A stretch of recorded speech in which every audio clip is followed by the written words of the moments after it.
For those of us in school who are trying to figure out the most effective way to study, science is here on hand to help.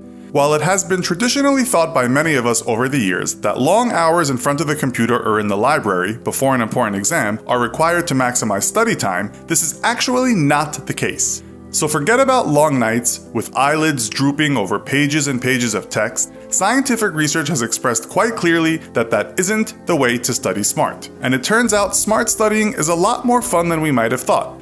So just what cool techniques work best to maximize those precious days before the big exam? That's what we'll find out in this episode of the Infographic Show, Scientifically Proven Best Ways to Study. First of all, an unlikely helper is exercise.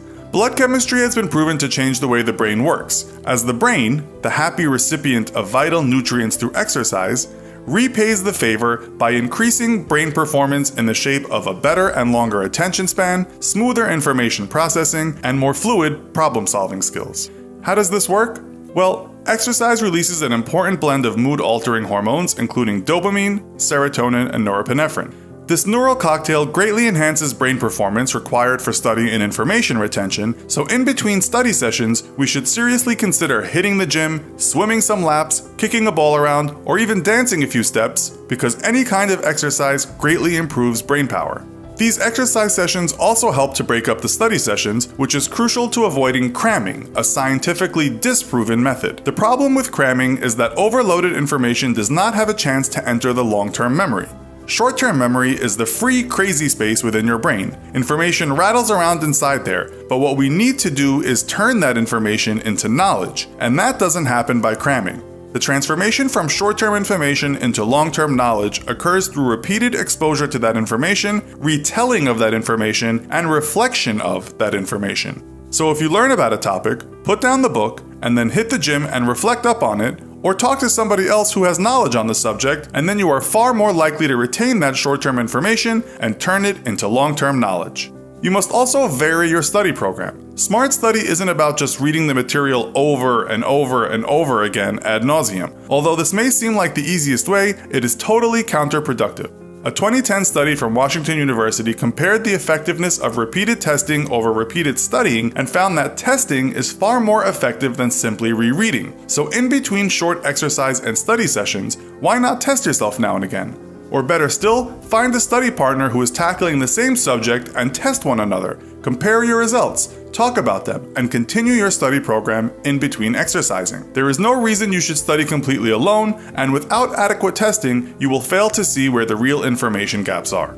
Finally, get as much sleep as you can, because sleep is crucial to brain development. When awake for the first few hours in the day, our alpha brainwaves are most active, which is the brain state most suited to the acquisition of information and knowledge.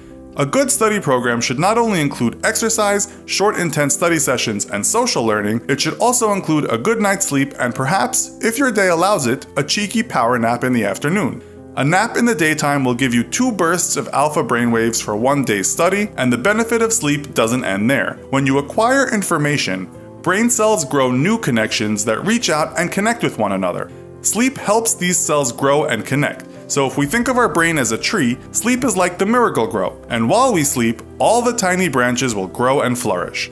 Conversely, all-night study sessions do not work, as our ability to process information is hindered by our restlessness, and the information overload is simply overbearing. Scientific research has shown that it can take up to 4 days for our brains to return back to normal after we've been awake for an entire night. We should also take breaks every hour and not work straight through. Study for an hour, do some exercise, speak to a study friend, and then return to the source material. While some experts might argue, researchers at Stanford School of Medicine agree that playing certain types of music, such as classical, may help students engage in the source material. While some of us prefer complete silence, an uplifting piece of non-distracting music without lyrics may improve mood and increase the chances of information retention.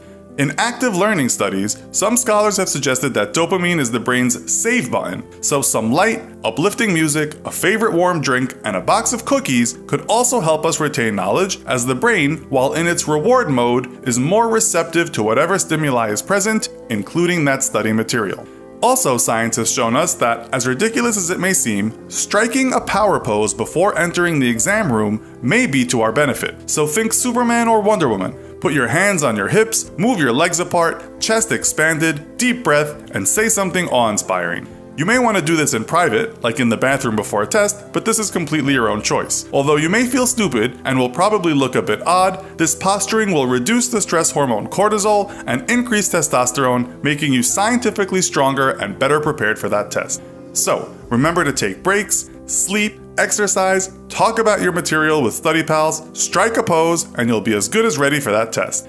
Are there other tried and true methods that we failed to mention? Let us know in the comments. Also, be sure to check out our other video called Private Schools versus Public Schools. Thanks for watching, and as always, don't forget to like, share, and subscribe. See you next time!